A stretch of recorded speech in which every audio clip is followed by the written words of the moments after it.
Let's keep solving trig equations. There's a few more types that you might see in our work, and we are going to go through a couple of them. Okay, so first one, up the upper left one, so 2 sine squared of x plus 3 sine of x plus 1 is equal to 0. Now you look at that, you're like, oh my gosh, this is sine squared, right? A little daunting, but for me, what I see this as is like the equation 2y squared. Sine is just, a quantity, plus 3y plus 1 is equal to 0. So I'm actually just doing a substitution like y is equal to sine of x. And if you need to do that to help you get through, please do. But if you think about this equation, you could solve it using the quadratic formula, negative b plus or minus square root blah, blah, blah, blah, blah. Yep. Or you can do my favorite F word, factor. And if you factor this, it would be 2 y plus 1, and then times the quantity y plus 1 is equal to 0. And now, again, we're not working with y, so you actually just need to resubstitute this. So you'd have 2 sine of x plus 1, and then sine of x plus 1 is equal to 0. Okay, and then remember by the zero product property, you'd set each one of these equal to 0. So you'd set, 2 sine of x plus 1 equal to 0, or sine of x plus 1 equal to 0.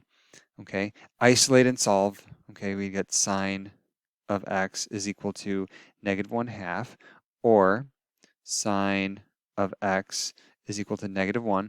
And again, use your unit circle to solve these. Here, we get x is equal to 7 pi over 6 plus 2 pi k, or x is equal to 11 pi over 6 plus 2 pi k. Over here, sine of x is negative 1 only at 3 pi over 2 plus 2 pi k. Okay, so then that means technically what I wrote here, that is my answer to part B. We have all the solutions, and then for part A, we would just say it is 7 pi over 6, 11 pi over 6, and 3 pi over 2.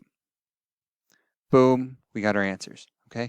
The only big deal here was trying to see this as a quadratic function where you might need a factor, or you could do the quadratic formula too, okay?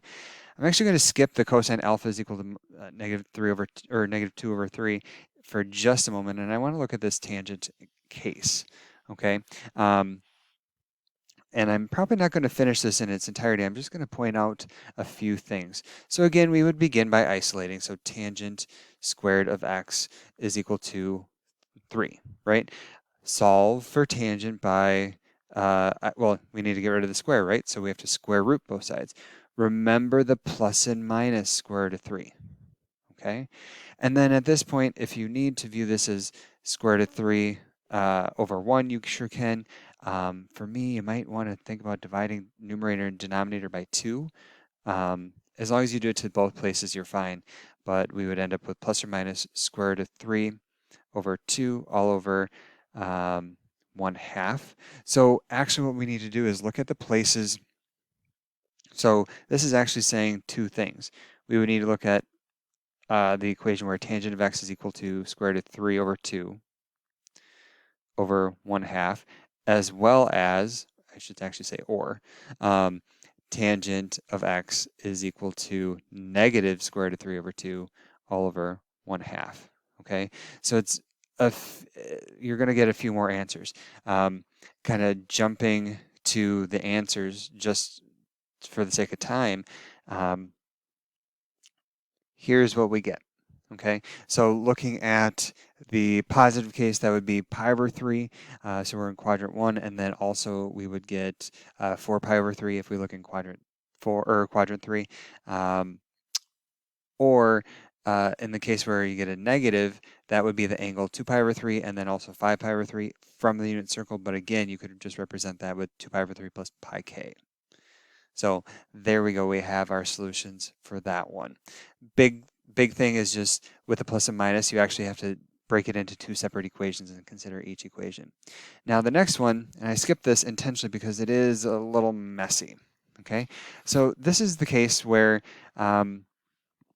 we are thinking that it might be easy just to, I mean, this isn't a nice angle, right? So I can't go to my unit circle and I can't say, okay, well, what angles exist where where cosine the x value is negative 2 over 3. That's not on the unit circle. So my unit circle method fails me.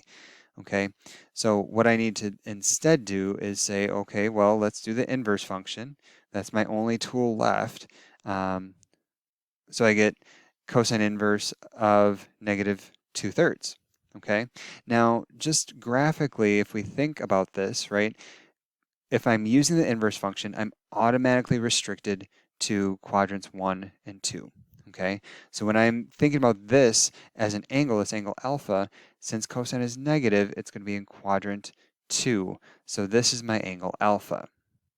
Okay, now cosine is negative in quadrant 2 as well as quadrant 3. So this alpha value is the angle in quadrant 3, or sorry, quadrant 2. Okay, how do I find this angle down here? Okay, to find that angle, I have to use a little bit of geometry.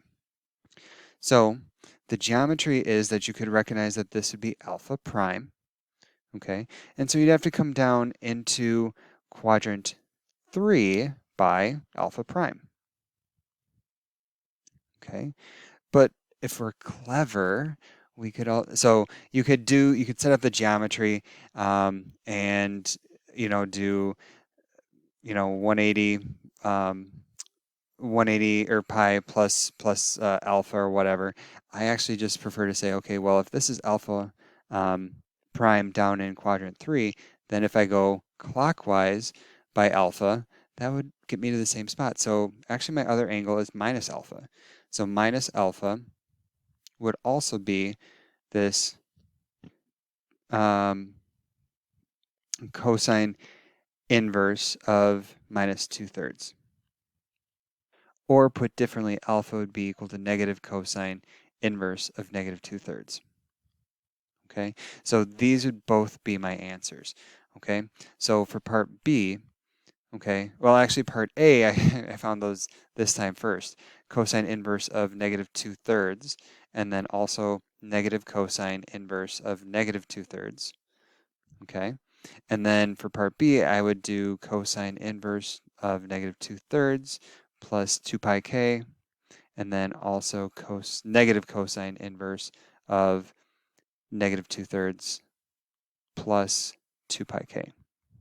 And those would be my answers. Okay, so this one I had to use inverse functions and then a little bit of analysis using the Cartesian coordinate system.